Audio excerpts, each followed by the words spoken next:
Israel और Hamas के बीच छिड़ी जंग अब गाजा तक सीमित नहीं रही है। यमन के हूती विद्रोही नवंबर 2023 से ही लाल सागर, अरब सागर, भूमध्य सागर और हिंद महासागर तक में इजराइल समेत तमाम पश्चिमी देशों के जहाजों पर हमले कर रहे हैं। लेकिन 19 जुलाई 2024 को हूती ने जो कांड किया, उससे नेतन्याहू समेत पूरी इजरायली वॉर कैबिनेट तिलमिला गई। दरअसल हूती का एक ड्रोन इजराइल के एयर डिफेंस को चकमा देते हुए तेल अवीव तक जा पहुंचा और एक बिल्डिंग से टकराकर उसमें एक बहुत बड़ा धमाका कर दिया, जिसमें एक व्यक्ति की मौत हो गई और करीब 10 से ज्यादा लोग घायल हो गए थे। इस हमले के बाद से ही गुस्से में तमतमाए बैठे नेतन्याहू ने इस हमले का बदला लेने की बात कही थी और अब इसी कड़ी में इजरायली एयरफोर्स ने लाल सागर तट पर यमन के होदेदा प्रांत को निशाना बनाते हुए सिलसिलेवार तरीके से हवाई हमले किए। इजराइल ने होदेदा में रास कतिब बिजली स्टेशन और तेल रिफाइनरी को निशाना बनाया, जिसमें भीषण आग लग गई और जिसे कई किलोमीटर दूर तक देखा जा सकता है।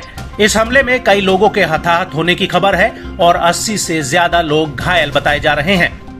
यमन पर एयर स्ट्राइक के बाद नेतन्याहू ने कहा कि ये हमला ड्रोन हमले के सीधे जवाब में हुआ है, जिसमें एक इजरायली नागरिक की मौत हो गई थी और अन्य नागरिक घायल हो गए थे।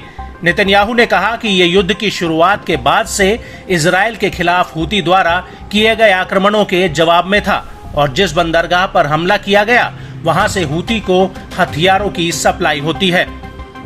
ולכן מוקדם יותר היום כינסתי את הקבינט המדיני-ביטחוני.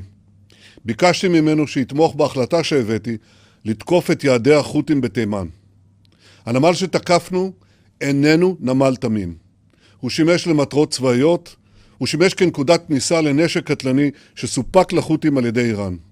והם השתמשו בנשק הזה כדי לתקוף את ישראל, לתקוף את מדינות האזור, לתקוף נתיב שייט בינלאומי, נתיב שייט מהחשובים בעולם. הפעולה הזו פגעה במטרות במרחק 1,800 קילומטר מגבולותינו. היא מבהירה לאויבינו שאין מקום שהזרוע הארוכה של מדינת ישראל לא תגיע אליו. התקיפה באה בתגובה ישירה למתקפת המל"ט, בה נהרג אזרח ישראלי ונפצעו אזרחים נוספים. היא גם באה בהמשך לתוקפנות החות'ים נגד מדינת ישראל מאז תחילת המלחמה. במשך 8 החודשים האחרונים החות'ים שיגרו מאות טילים בליסטיים, טילי שיוט ומל"טים נגד ישראל. כל זה יורט בהצלחה על ידי מערכת ההגנה הישראלית, בסיוע ידידתנו ארצות הברית וגם בסיוע מדינות נוספות. אני מבקש להודות להם. ישראל מצפה מהקהילה הבינלאומית להגביר את מאמציה נגד איראן וגרורותיה. हालांकि हूती के प्रवक्ता याया सारी ने कहा कि हुदेदा बंदरगाह पर किए गए इजरायली हमले के बाद वो अब और आक्रामकता के साथ इजराइल पर हमले करेंगे। समूह का कहना है कि हूती गाजा में फिलिस्तीनियों के साथ एकजुटता की अभिव्यक्ति के रूप में इजराइल पर गोलीबारी करता है।